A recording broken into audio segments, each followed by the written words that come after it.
All right, changing topics now and turning our attention to a troubling revelation coming out of Washington, which backs up President Trump's decision to deploy National Guard troops in our nation's capital. According to a shocking new congressional report, D.C.'s police chief used her position to bully subordinates into downplaying crime stats all over the city. The report was made by the House Oversight Committee with the help of top commanders from throughout the Metropolitan Police Department. Those officers say that Chief Pamela Smith directed them to manipulate how crimes were classified in order to downgrade them and thus make the department's stats look a little bit better. They also say they were urged to shift more serious offenses into lesser categories by any means necessary, in part because those lesser crimes are not reported to the public. The document goes on to say the pressure coming from the top to downgrade crimes was so intense, the threat of retaliation was so severe that morale plummeted throughout the entire department, forcing several experienced officers to walk right out the door. One Republican lawmaker says the chief's decision to deceive the public by fudging stats is extremely dangerous, in part because it undermines trust in both law enforcement and, of course, in local leadership as well. Meanwhile, Chief Smith, the top boss, has already resigned from her post effective at the end of this month. However, some people are calling for her to step down right away, saying that for safety's sake, the end of her term couldn't come soon enough.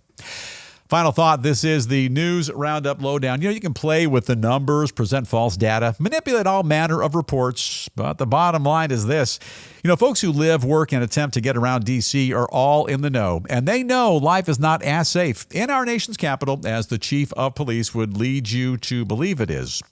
In fact, it wasn't that long ago that President Trump deployed National Guard troops to D.C. to ensure safety and clean things up just a bit. You'll also recall that just late last month, 2 National Guard personnel were shot in D.C., one victim dying and the second person still recovering. The chief of police has, in my estimation, buried her head in the sand and has done very little to promote safety and security in Washington, and that she'll soon be replaced as news that will most likely be well embraced by all who want and are in fact deserving of a superior way of life.